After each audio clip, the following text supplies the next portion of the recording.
قرآن کریم کو عروس القرآن حدیث میں فرمایا، اور ہر ایک کو بہت پیاری لگتی ہے، ظاہر ہے کہ دلہن ہے قرآن، اور دلہن کس کو پیاری نہیں لگتی؟ نبی کریم صلی اللہ علیہ وسلم نے خاص ریگارڈ دیا ہے کہ اس کو عروس القرآن فرمایا۔ سورۃ الرحمن جو ہے یہ اس کے مکی اور مدنی ہونے میں اختلاف، لیکن عام طور پہ راجح قول یہ ہے کہ یہ مکی صورت ہے، علامہ قرطبی فرماتے ہیں، لیکن بعض مفسرین فرماتے ہیں یہ مدنی صورت ہے۔ لیکن بہرحال اس کے اندر جو مضامین ہیں دونوں طرح کے مضامین ہیں، کہ جس میں عقائد کی بھی اصلاح ہے، آخرت کا تصور ہے، اور خاص طور پہ اس کو رحمان کے لفظ سے شروع کیا، تو اس لیے اس کا نام سورۃ الرحمن قرار دے دیا گیا، کیونکہ اللہ تبارک و تعالیٰ کی سنت ہے کہ بس وقت پہلے لفظ کے مطابق اس کا نام تجویز کر دیا جاتا ہے۔ لہذا صورتوں کے جتنے نام ہیں یہ بھی توقیفی ہیں۔ توقیفی ایک اصطلاح ہے تفسیر میں، توقیفی کا مطلب یہ بھی وحی کے ذریعے سے بتائے گئے ہیں، اللہ نے ہی نبی کریم صلی اللہ علیہ وسلم کو بتایا کہ سورت کا نام فلاں نام ہوگا، تو اس کو توقیفی کہتے ہیں، تو لہٰذا اس کا نام سورۃ الرحمن ہے۔ جیسے اللہ نے یہ بتایا کہ یہ کہاں قرآن میں پلیس کی جائے گی، بالکل جیسے آیتیں بتائیں ایسی یہ بتایا، نام بھی بتایا، اور اس کا 55 نمبر ہے سورت کا، جو تدوین کے اعتبار سے جو نظر آتا ہے۔ تو یہ سورت جو ہے اس میں مقصد اعظم کا ذکر ہے، مقصد اعظم، ہاں ظاہر ہے کہ سب سے اشرف المخلوق جو ہے وہ انسان ہے، اور سب مخلوقوں میں سب سے عظیم مخلوق انسان ہے۔ اس انسان کی مقصد تخلیق کو بتایا اس میں، اور سب سے بڑا مقصد یہی ہے کہ انسان کو اپنی تخلیق کا پتہ چلے کہ مجھے پیدا کس لیے کیا گیا ہے، تو اس کے اندر مقصد اعظم کا ذکر ہے۔ اور اس لیے فرمایا کہ الرحمن علم القرآن خلق الانسان علمہ البیان، تو کہ شروع میں ایسا عنوان اللہ نے اختیار کر دیا کہ اس میں اشارہ کر دیا کہ اس انسان کا جو مقصد اعظم وہ تعلیم قرآن ہے، قرآن کو سیکھنا، یہ اس کی زندگی کا مقصد ہے۔ قرآن کے الفاظ کی تجوید و تحسین سیکھے، اس کے معنی مطالب سیکھے، اور جو اس کے اندر مسائل اور معارف ہیں اس کو سیکھے بھی، اور اس کو اپنی عملی زندگی میں بھی پیش نمایاں ظاہر کرے۔ تو گویا کہ یہ جو ہے اس کا مقصد اعظم ہے، اس کے مطابق زندگی گزارے گا تو بس یہ دنیا کے اندر گویا کہ فوز و فلاح پائے گا، اور آخرت میں اللہ تبارک و تعالیٰ اس کے لیے جنت کے دروازے کھول دیں گے۔ اس لیے عنوان ایسا اختیار فرمایا کہ الرحمن علم القرآن، کہ رحمان نے انسان کو قرآن کی تعلیم دی۔ اس کے بعد فرمایا خلق الانسان، انسان کو پیدا کیا، پھر کہا علمہ البیان، پھر قرآن کو بیان کرنا سکھایا۔ تو یہاں سوال پیدا ہوتا ہے کہ یہاں تعلیم قرآن کا ذکر پہلے کر دیا کہ قرآن کی تعلیم انسان کو دی، پھر کہا خلق الانسان، انسان کو پیدا کیا، پیدا بعد میں کر رہے ہیں۔ تو تعلیم قرآن کا ذکر پہلے کر رہے ہیں، تخلیق انسان کا ذکر بعد میں کر رہے ہیں۔ حالانکہ ہم دیکھتے ہیں کہ تخلیق انسان پہلے ہوتا ہے، پیدا ہوتا ہے انسان، اب تعلیم قرآن ہوتی ہے۔ تو اللہ تبارک و تعالی نے اسلوب بدلا کیوں ہے؟ اصل میں اسلوب بدل کے اللہ تبارک و تعالی نے انسان کی تخلیق کا مقصد بتا دیا۔ یہ ایسے ہی ہے کہ جیسے دنیا میں ہم کہتے ہیں مجھے سواری کے لیے گاڑی خریدنی ہے، تو سواری کا ذکر پہلے کرتے ہیں، گاڑی کا ذکر بعد میں کرتے ہیں۔ مجھے رہنے کے لیے مکان بنانا ہے تو رہنے کا ذکر پہلے کرتے ہیں، مکان بنانے کا ذکر بعد میں کرتے ہیں۔ مجھے جو ہے پہننے کے لیے کپڑے سلوانے ہیں تو کپڑے کا ذکر پہننے کا ذکر پہلے کرتے ہیں، سلوانے کا بعد میں۔ لیکن جب فزیکلی ترتیب میں لاتے ہیں تو بناتے پہلے، پہنتے بعد میں۔ اسی طریقے سے اللہ نے جب یہ فرما دیا الرحمن علم القرآن خلق الانسان، گویا کہ اللہ تبارک و تعالی نے یہ کہہ دیا کہ مجھے قرآن سکھانے کے لیے انسان بنانا ہے، مجھے قرآن سکھانے کے لیے انسان بنانا ہے۔ تو گویا کہ اللہ نے مقصد تخلیق انسان کی بتا دی کہ انسان کی تخلیق کا مقصد قرآن سیکھنا ہے، اور جب فزیکلی کرنے لگے ہیں تو پہلے انسان بنایا، اس کے بعد قرآن سکھایا۔ اس سے اندازہ ہوتا ہے کہ انسان کی مقصد کتنا بڑا مقصد ہے، اور قرآن کی تعلیم اور قرآن کریم زندگی کے ہر حرکت و سکون میں بہترین رہنمائی۔ اب رہا یہ سوال کہ بھی اس پہ عمل کیسے ہو، تو اسی قرآن میں اللہ تبارک و تعالیٰ نے ایک آیت ایسی پیش کر دی کہ جو اس انسان کے لیے ساری چیزیں آسان کر دیتی ہے۔ فرمایا وَلِمَنْ خَافَ مَقَامَ رَبِّهِ جَنَّتَانِ، کہ جو اپنے رب کے سامنے کھڑے ہونے سے ڈرا اس کو آخر میں 2 جنتیں ملیں گی۔ اب یہاں خوف خدا کا تصور دے دیا کہ تم اگر دنیا کے اندر سدھر کے چلنا چاہتے ہو بس اللہ کے سامنے کھڑے ہونے کا خوف اپنے اوپر طاری کر لو، کیونکہ یہاں تم نے ہمیشہ رہنا نہیں ہے، تمہیں اللہ کے سامنے پیش ہونا ہے، اور اللہ پوچھے گا کہ تمہیں میں نے پیدا کیا تھا تعلیم قرآن کے لیے، قرآن کے مقاصد پہ عمل کرنے کے لیے، تم نے کیا کیا؟ تو کیا جواب دیں گے؟ لہٰذا یہ جو خوف ہے بس یہ خوف انسان کو دنیا میں خدا کے راستے پہ چلنا آسان کر دے گا۔ اور پھر اللہ تبارک و تعالیٰ اس میں اپنی نعمتیں ذکر کی کہ دنیا میں جو نعمتیں دیں آخرت میں دیں، اور یہ واحد صورت ہے کہ جس میں اللہ تبارک و تعالیٰ نے انسان اور جنات دونوں کو براہ راست خطاب کیا اکٹھے، ایک ہی ساتھ. ہاں، ورنہ جو ہے ایک ساتھ خطاب کہیں نہیں کیا، اس میں دونوں کو اکٹھا خطاب کیا اس کو. اور جگہ جگہ ایک ایسی آیت ذکر کی کہ جس میں اپنی نعمتیں یاد کروائیں، اور وہ 31 مرتبہ آپ نے یاد دیا نہیں کروائی. فَبِأَيِّ آلَاءِ رَبِّكُمَا تُكَذِّبَانِ، پھر تم اللہ کی کس کس نعمتوں کی تکذیب کرو گے، کون کون سی نعمت کا انکار کرو گے. اس کا انکار کیا تو دوسری بھی نعمت، اس کا انکار کیا یہ بھی نعمت. تو کون سی نعمتیں، کتنی نعمتیں ہیں. جیسے قارون نے دنیا میں اس بات کا انکار کر دیا کہ دولت اللہ نے دی ہے، کہا یہ تو میں نے اپنے عقل اور فہم سے کمائی ہے ساری. تو چلو مان لیا، چلو یہ تم نے اس سے کمائی، باقی نعمتیں کہاں، یہ عقل کہاں سے آئی، عقل بھی تو اللہ نے دی تمہیں. تو کتنی نعمتیں ہیں، تو کسی نعمت کا انکار نہیں کر سکتے کہ اللہ نے براہ راست تمہیں دی. جب پتہ چلا کہ دنیا میں نعمت اور رحمت بھی اللہ نے دی، اور نعمتوں سے استفادہ اور نفع اٹھانے کی کرج بھی اللہ نے پیدا کی ہے، تو پھر اسی اللہ کے سامنے کھڑے ہونے سے ڈرو، کیونکہ کل روز قیامت بھی جب پیش ہوں گے تو وہاں تمہیں جواب دینا پڑے گا. اور جس نے اپنے آپ کو اس بات دھارے میں ڈال لیا تو اللہ تبارک و تعالیٰ کے سامنے وہ کامیاب ہوگا، اور وہاں اس کے لیے 2 جنتوں کے دروازے کھول دیے جائیں گے. یہ سورۃ الرحمن، اس میں یہ حقائق بیان کیے. اور جہاں تک اس کے فوائد کا تعلق ہے تو اس کے فائدوں میں سب سے بڑا ایک فائدہ یہ کہ گھر میں اگر چوہے ہیں یا موذی جانور ہیں اور وہ پریشان کرتے ہیں تو سورۃ الرحمن جو ہے وہ پانی پہ دم کر کے وہ اس کو گھر میں چھڑکا جائے کونے خدروں میں، اور دیوار پر لکھ کے لگا دی جائے. دیوار پر لگا دیں. ہاں، اگر دیوار پہ لکھیں تو دی بیسٹ ہے، لیکن یہاں دیوار پہ لکھنا ممکن نہیں، لکھنے والے پینٹر کہاں سے ملیں گے. تو لکھی لکھائی جو ہے وہ گھر میں دیوار پہ لگا دیں. یہ اتنی زبردست چیز ہے، گھر میں موذی جانور چوہے نہیں ٹھہرتے. اچھا. اور آپ جانتے ہیں کہ یہاں کی دنیا میں چوہوں کا مسئلہ کتنا بڑا بالکل ہے. اور ہر کائنڈ کے چوہے گھروں میں گھسے پھرتے رہتے ہیں، سپرے کرا کرا تھک گئے. اب تو چوہے بھی سپرے کھانے کے عادی ہو گئے، پتہ کہتے کرے کیا.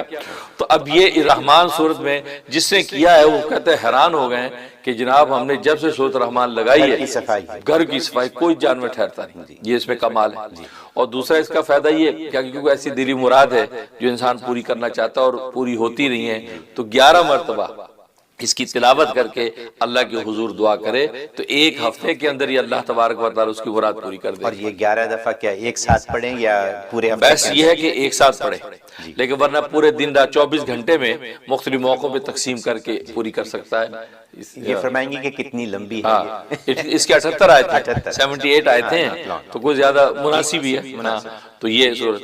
اور ایک اس کا فائدہ یہ کہ یہ چیچک اور یہ جلد کی بیماریاں، یہ عام طور پہ خسرہ نکل آتا ہے بچوں پہ، اس کے لیے بہت مجرب ہے کہ یہ اس کی تلاوت کر کے پانی کے اوپر جو دم کریں، 3 پھونکے زور زور سے ماریں، وہ پانی جو ہے وہ اس جگہ کے اوپر ملے بھی اور اس بچے کو پلائے بھی. تو 1 ہفتہ وہ پانی کو پلانا، پڑھنا 1 ہی مرتبہ ہے، اور پلانا جو ہے 1 ہفتہ ہے، اور 1 ہفتہ اس کے اوپر چھڑکنا ہے. تو نتیجہ یہ ہے کہ وہ کسی بھی قسم کا خسرہ اور وہ چیچک ویچک کے داغ دھبے سب رفع ہو جاتے ہیں. بہت بڑی بات ہے، بہت بڑی بات ہے، بہت بڑا نفع ہے یہ اس کو. اور ایک سب سے بڑا نفع یہ کسی کو جن چمٹ گئے، جن چمٹ بھی جاتے ہیں انسان باولا ہو جاتا ہے، اس کے اندر اس کی بڑی تاثیر ہے کہ سورۃ الرحمن تلاوت کر کے اس کے کان میں زور زور سے 3 پھونکے مارے.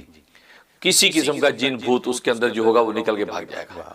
کیونکہ اس میں قرآن میں اسی صورت میں ان جنات اور انسانوں کو خطاب کیا، یا معاشر الجن والانس، تو وہ جناب ڈانٹا ہے اور کہا کہ تم نکل کے اگر بھاگنا چاہو تو میری سلطنت میں سے نکل کے کہاں بھاگو، میرے قدرت کے اندر تم جا کے نہیں سکتے. تو ایسے مضامین اس کے اندر ہے، تو جنات نہیں ٹھہرتے اس کو سن کے. اور ایک نفع یہ کہ گھر میں انسان کو فیل ہوتا ہے کہ گھر میں کوئی جناتی اثر ہے، کوئی عصبی اثر ہے، کوئی کھٹ پٹ ہوتی ہے، اکثر آتی ہیں کہ نل خود بخود چل پڑا، خود ہی بند ہو گیا، ٹی وی خود بخود آن ہوا، خود چل پڑا، یہ کیا چکر ہے. تو خوف طاری رہتا ہے. تو سورۃ الرحمن بلند آواز سے لگا کے رکھیں. آج کل تو آڈیو اور ٹی وی کا دور ہے، آپ آڈیو لگا دیں، فون پہ لگا دیں، اونچی اونچی چلتی رہے. تو نتیجہ یہ ہوگا کسی بھی قسم کی ایسی جو شرارت ہے اس کی نہیں ہوگی، وہ رک جائے گی. یہ اس کا فائدہ ہے. اور جہاں تک خواب میں تعبیر کا تعلق ہے تو اگر کسی نے یہ پڑھتی یا یہ سنا اور یا خود پڑھا تو اس کی ایک تعبیر یہ ہے کہ اللہ تبارک و تعالیٰ اس کو مکہ یا مدینہ حرمین شریف میں کسی ایک شہر میں لے جائیں گے اور وہیں اس کو رکھیں گے یہاں تک کہ اس کا وہیں انتقال ہوگا اگر یہ خواب میں آ جائے. تو حرمین شریفین کی یہ بڑی سعادت ہے، وہیں زندگی گزرے گی اور وہیں اللہ تعالیٰ بلا لیں گے. اور دوسرا ایک تعبیر یہ ہے کہ اللہ اس پر خصوصی اپنی رحمت نازل کریں گے، اپنی خاص نعمتیں اس کو عطا کریں گے، اور آخرت میں اللہ تبارک و تعالیٰ اس کے لیے جنت کا دروازہ کھول دیں گے۔ یہ اس کے لیے بہت بڑی بشارت ہے کہ اس کا مطلب یہ کہ یا تو نیکیوں پہ ہے تو اس پہ قائم رہے، اگر نہیں ہے تو نیکیوں پر آ جائے تو اللہ تبارک و تعالیٰ نے اس کے لیے آخرت میں جنت رکھی ہیں۔ یہ اس کا بہت بڑا فائدہ۔ اور ایک فائدہ یہ ہے کہ اگر اس کو پڑھا ہے تو اس کا مطلب ہے کسی بھی قسم کا دشمن، جناتی دشمن ہو یا انسانی دشمن ہو، کوئی بھی دشمن اس کو نقصان نہیں پہنچا سکتا۔ اگر آپ یہ پڑھتے ہیں، اگر یہ پڑھ رہے ہیں خواب کے اندر تو خواب میں یہ تو بشارت ہے کوئی انسانی یا جناتی دشمن اس کو نقصان نہیں پہنچا سکتا۔ دشمن ہے وہ اٹیک بھی کر رہا ہے لیکن یہ جو یہ محفوظ رہے گا، لہذا اللہ تبارک و تعالیٰ ڈھال بن گئی ہے، یہ ڈھال بن جائے گی، ڈھال بن جائے گی۔ واہ واہ سبحان تو یہ اس کے خواب میں تعبیر ہے۔ جہاں تک اس کے فوائد کا تعلق ہے تو اس کے فائدوں میں سب سے بڑا ایک فائدہ یہ کہ گھر میں اگر چوہے ہیں یا موذی جانور اور وہ پریشان کرتے ہیں تو سورۃ الرحمن جو ہے وہ پانی پہ دم کر کے وہ اس کو گھر میں چھڑکا جائے کونے خدروں میں، اور دیوار پر لکھ کے لگا دی جائے۔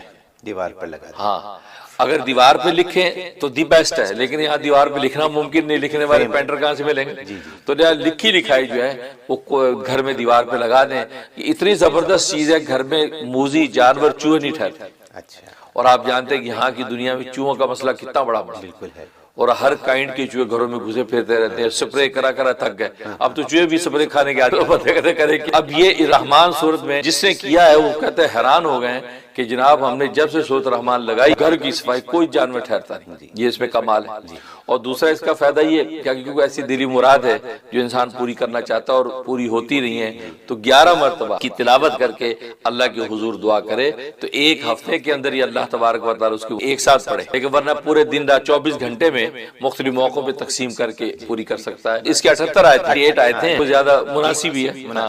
تو یہ صورت، اور ایک اس کا فائدہ یہ کہ یہ چیچک اور یہ جلد کی بیماریاں، یہ عام طور پہ خسرہ نکل آتا ہے بچوں پہ، اس کے لیے بہت مجرب ہے کہ یہ اس کی تلاوت کر کے پانی کے اوپر جو دم کریں، 3 پھونکے زور زور سے ماریں، وہ پانی جو ہے وہ اس جگہ کے اوپر ملے بھی اور اس بچے کو پلائے بھی۔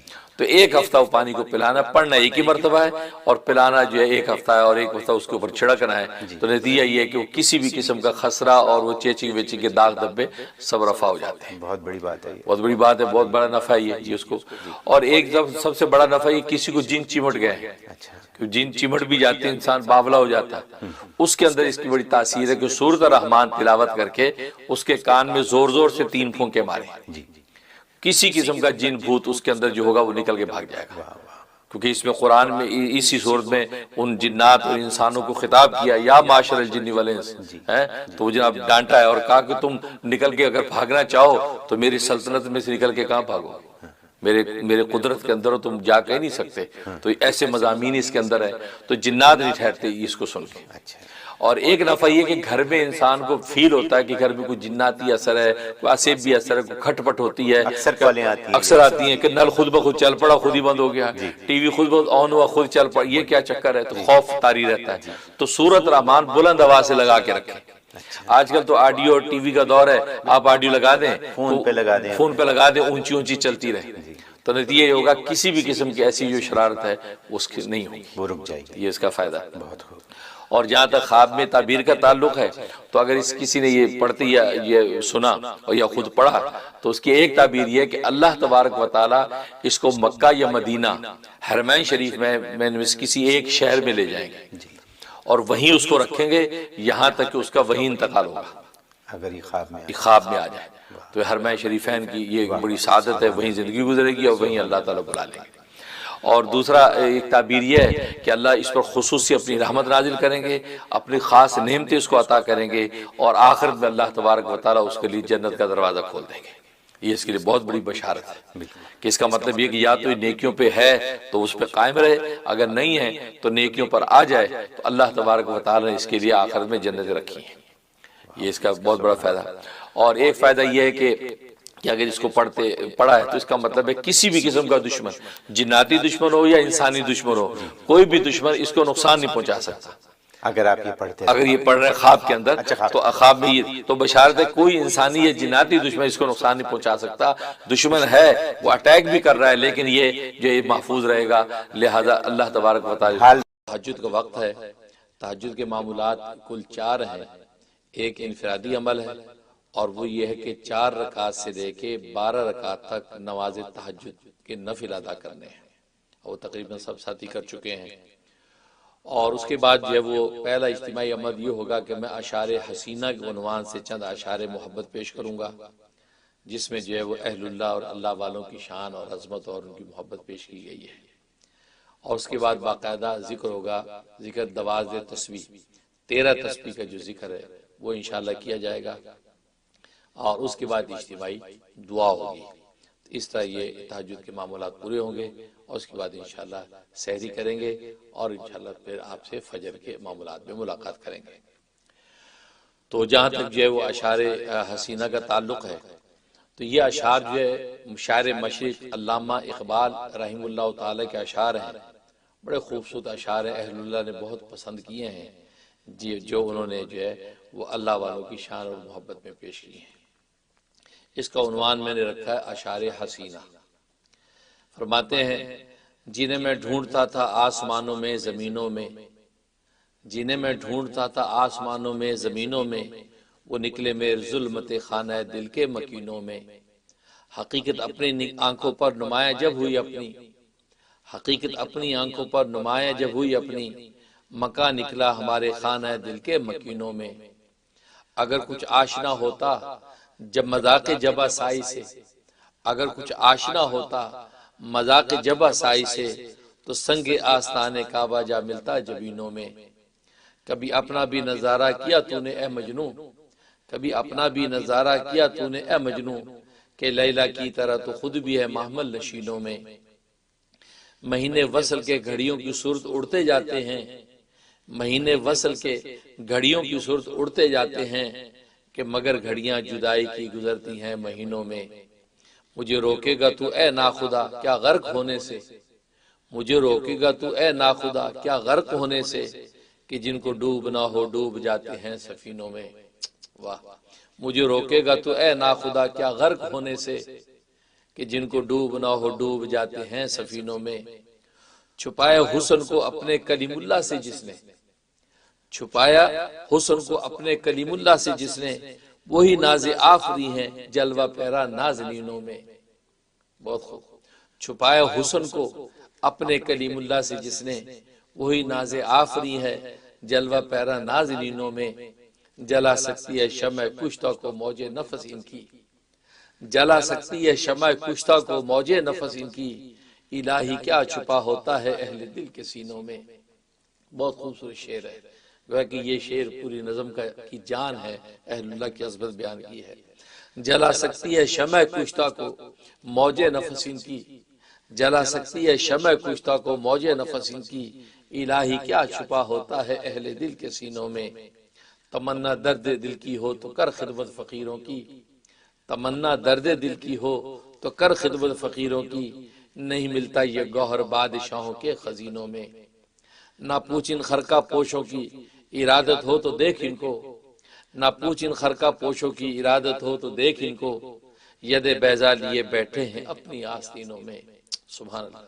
نہ پوچھ ان خرقہ پوشوں کی، نہ پوچھ ان خرقہ پوشوں کی ارادت ہو تو دیکھ ان کو، ید بیضا لیے بیٹھے ہیں اپنی آستینوں میں۔ ترستی ہے نگاہ نارسا جس کے نظارے کو، ترستی ہے نگاہ نارسا جس کے نظارے کو، وہ رونق انجمن کی ہے انہی خلوت گزینوں میں۔ کسی ایسے شرر سے پھونک اپنے خرمن دل کو، کسی ایسے شرر سے پھونک اپنی خرمن دل کو، کہ خورشید قیامت بھی ہو تیرے خوشا چینوں میں۔ واہ، کسی ایسے شرر سے پھونک اپنے خرمن دل کو، کہ خورشید قیامت بھی ہو تیرے خوشا چینوں میں۔ محبت کے لیے دل ڈھونڈ کوئی ٹوٹنے والا، محبت کے لیے دل ڈھونڈ کوئی ٹوٹنے والا، یہ وہ میں ہے جسے رکھتے ہیں نازک آبگینوں میں۔ محبت کے لیے دل ڈھونڈ کوئی ٹوٹنے والا، یہ وہ میں ہے جسے رکھتے ہیں نازک آبگینوں میں۔ سراپا حسن بن جاتا ہے جس کے حسن کا عاشق، سراپا حسن بن جاتا ہے جس کے حسن کا عاشق، بھلا اے دل حسین ایسا بھی ہے کوئی حسینوں میں۔ سبحان اللہ۔